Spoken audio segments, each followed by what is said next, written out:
जय श्री राम दोस्तों। मैं हिमांशु गर्ग रामचरितमानस बालकांड एपिसोड में आप सभी राम भक्तों का स्वागत करता हूं।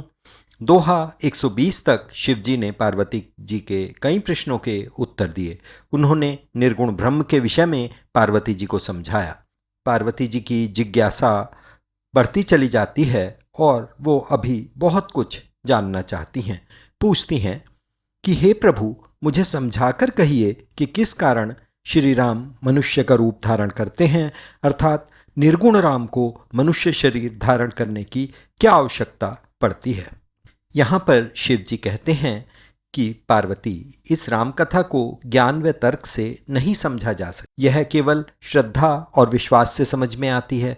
मैं तुमको काकभूषणी जी द्वारा गरुड़ जी को सुनाई गई कथा को आगे कहूँगा, क्योंकि काकभूषणी जी एक बहुत बड़े राम भक्त हैं और भक्ति के माध्यम से ही यह कथा समझ में आती है।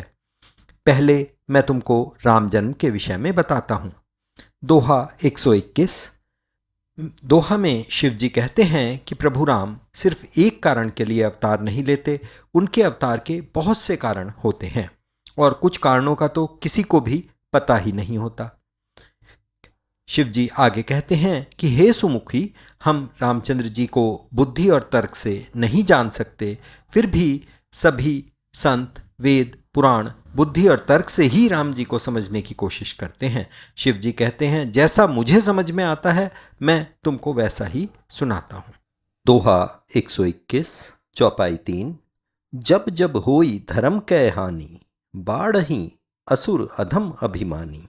अर्थात जब जब संसार में धर्म की हानि होती है, यानी कि धर्म नष्ट हो जाता है और जगत में नीच व अभिमानी लोग बढ़ जाते हैं, तब तब मैं इस धरती पर अवतार लेता हूँ।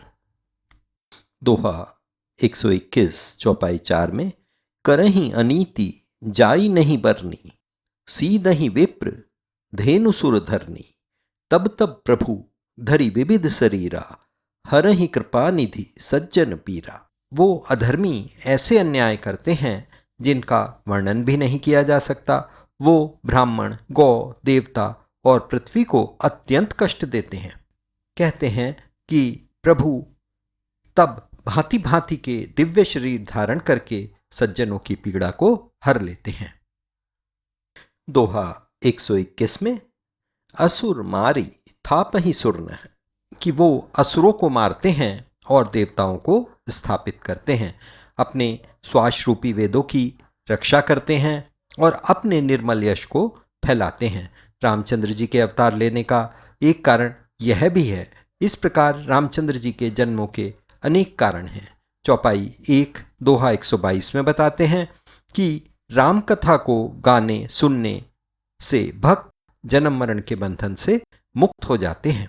दोहा 122 चौपाई 2 से शिव जी राम अवतार का एक कारण बताने के लिए पार्वती जी को एक कथा सुनाते हैं।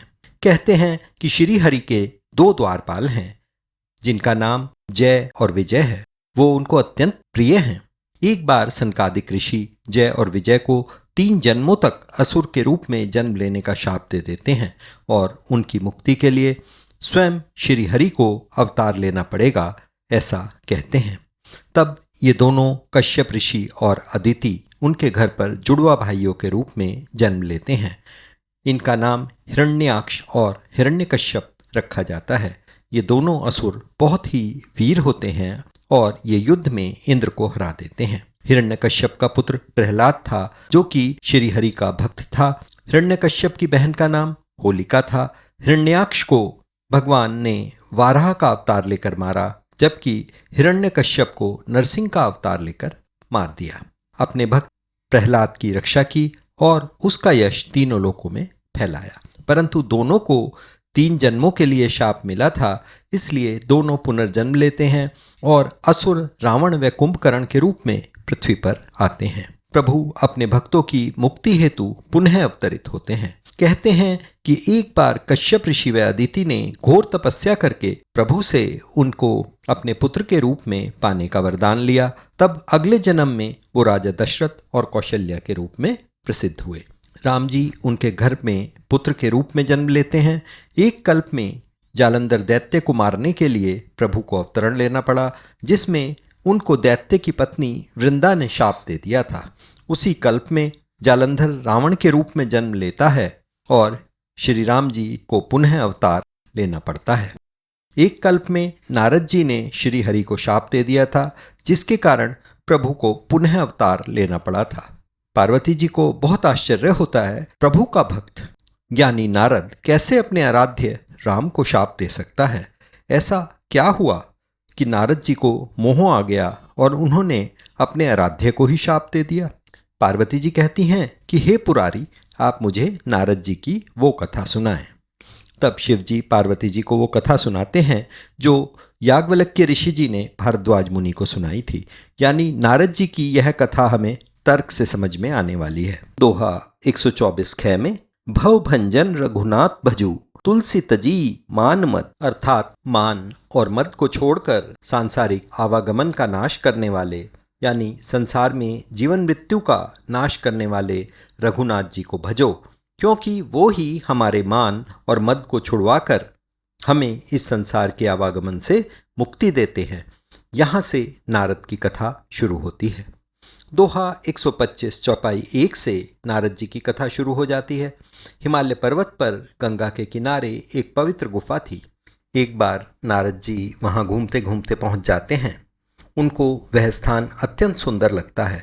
वो कुछ देर वहाँ पर ठहरते हैं और उनके ठहरते ही उनका ध्यान प्रभु की कृपा से लग जाता है। हालांकि दक्ष प्रजापति द्वारा उनको दिया गया शाप, जिसके कारण वो एक स्थान पर नहीं रुक सकते थे, उसका प्रभाव समाप्त हो जाता है। उनके मन में कोई कामना ना होने के कारण उनकी तुरंत समाधि लग जाती है। समाधि लगते ही देवराज इंद्र को चिंता हो जाती है। इंद्र को लगता है कि नारद जी स्वर्ग का राज्य पाने के लिए साधना कर रहे हैं। वो तुरंत समाधि को भंग करने के लिए कामदेव को भेजते हैं। दोहा 125 चौपाई 4 में जे कामी लो लुप जग माही कुटिल काक इव सबहि डेराही, अर्थात जो व्यक्ति कामी और क्रोधी होते हैं वो चालाक कौए की तरह बहुत सतर्क रहते हैं, अर्थात वो छोटी छोटी बातों से भी डर जाते हैं। दोहा 126 चौपाई 1 से 3 तक। कामदेव जी आश्रम में तुरंत पहुंच जाते हैं और बसंत ऋतु उत्पन्न कर देते हैं। दोहा 126 चौपाई 2 चली सुहाविनी त्रिविध बयारी काम कृसान बढ़ावनिहारी। वो कामाग्नि को भड़काने वाली 3 प्रकार की वायु, जो कि शीतल, मंद और सुगंधित होती है, उसको चला देते हैं। सुंदर काम कलाओं में निपुण रंभा आदि अप्सराएं नारद जी के सामने भेज देते हैं। वो अपने सारे बाण चलाकर थक जाते हैं, परंतु नारद जी पर इन सब बातों का कोई असर नहीं होता। दोहा 126 चौपाई 4 सीम की चापी सकई को उतासु पड़ रखवार रमापति जासु, अर्थात लक्ष्मीपति भगवान स्वयं जिसके रक्षक हों उसकी मर्यादा को कौन भंग कर सकता है, यानी कि कोई भी उसकी मर्यादा को भंग नहीं कर सकता। कामदेव डर कर हार मान लेते हैं और नारद जी से माफ़ी मांगकर चले जाते हैं। अब तो नारद जी को बहुत अहंकार हो जाता है। वो अपनी उपलब्धि शिव जी को बताने के लिए कैलाश जाते हैं। वहाँ उनको पूरी कथा सुनाते हैं। शिव जी समझ जाते हैं कि नारद जी को अभिमान हो गया है। वो नारद जी से बार बार विनती करते हैं कि वो अपने स्वयं का गुणगान प्रभु राम से ना करें, और यदि इस संबंध में कोई बात चले तो भी वो कुछ ना बोलें। परंतु नारद जी को शिव जी की बातें अच्छी नहीं लगती। वो तो अपनी उपलब्धि पर बहुत अधिक खुश थे, क्योंकि वो अहंकार में आ जाते हैं। और इसके बाद नारद जी ब्रह्मलोक प्रस्थान कर जाते हैं।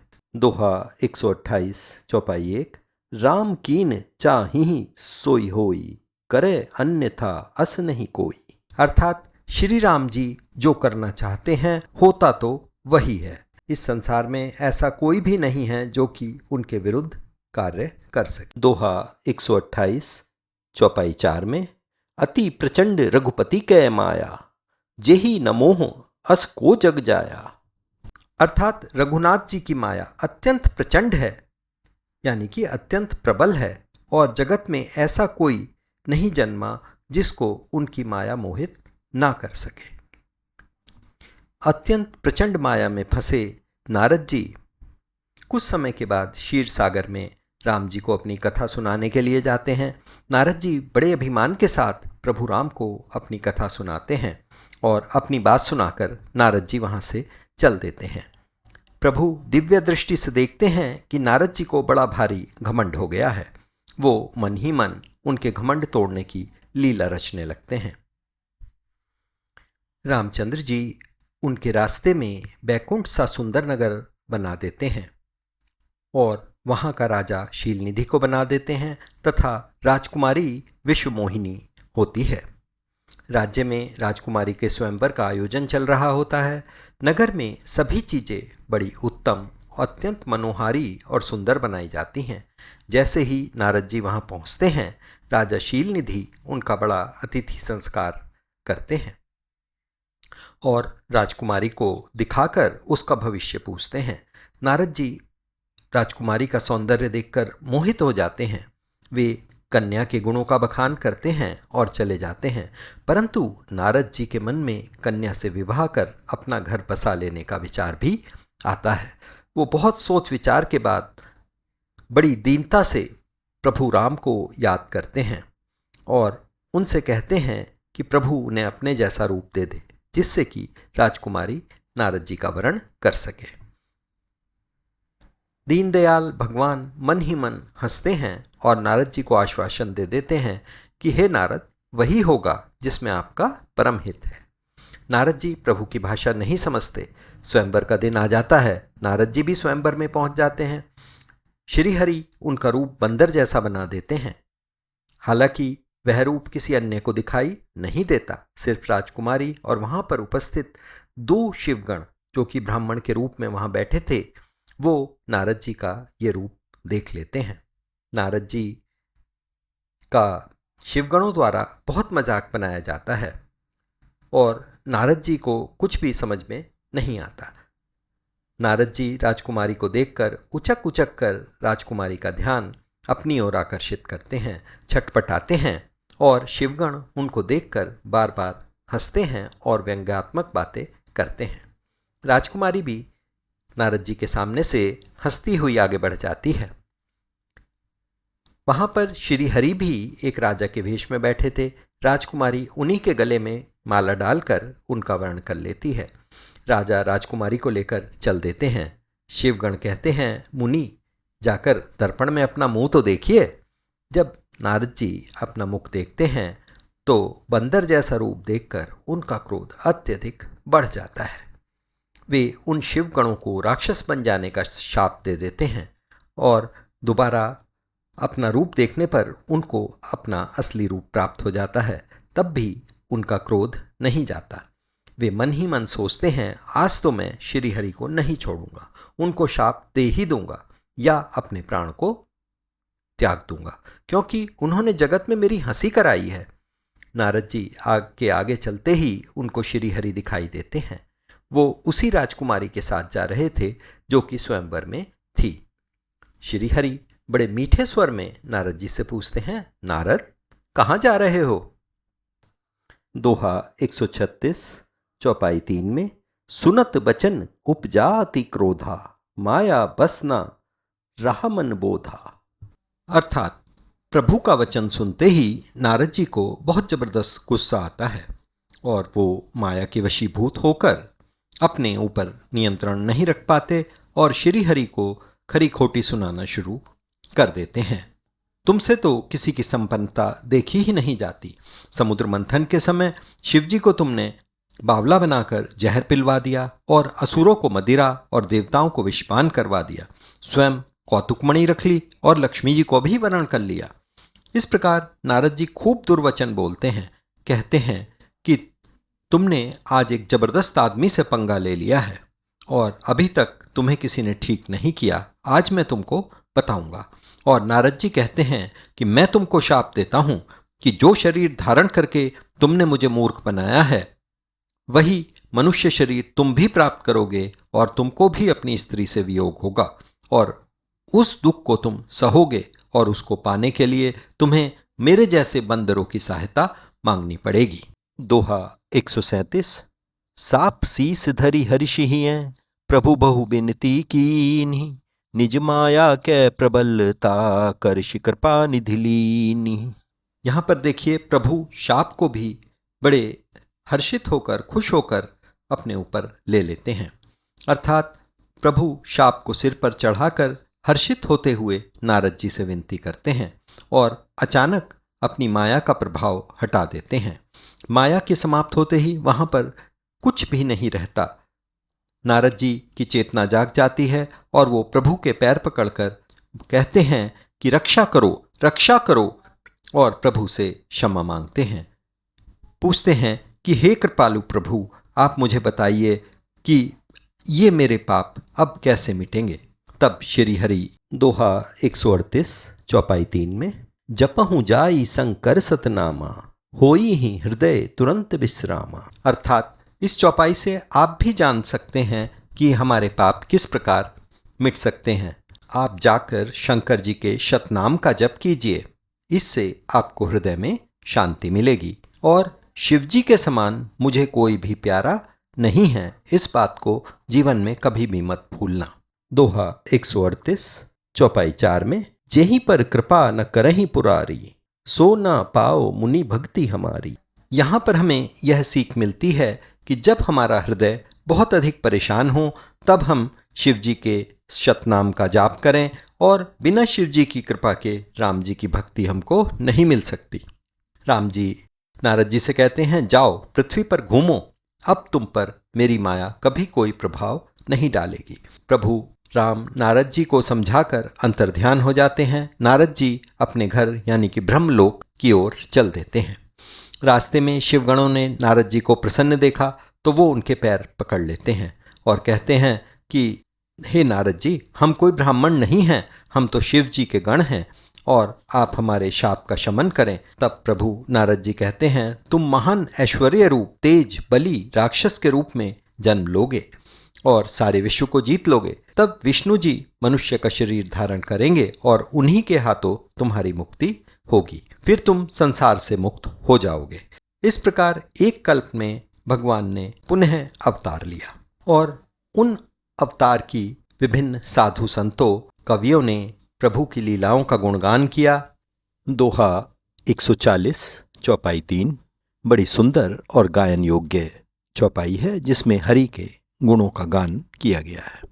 हरि अनंत हरि कथानंता, कहीं सुनहि बहुविधि सब संता, राम सिया राम सिया राम जय जय राम। कहते हैं कि श्री हरि की कथा अनंत है और उनको कोई पार नहीं पा सकता। संत लोग उसे विभिन्न प्रकार से गाते हैं।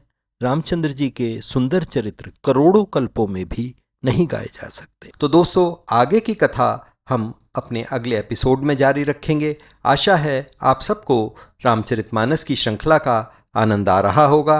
अगले एपिसोड में अपनी चर्चा जारी रखेंगे।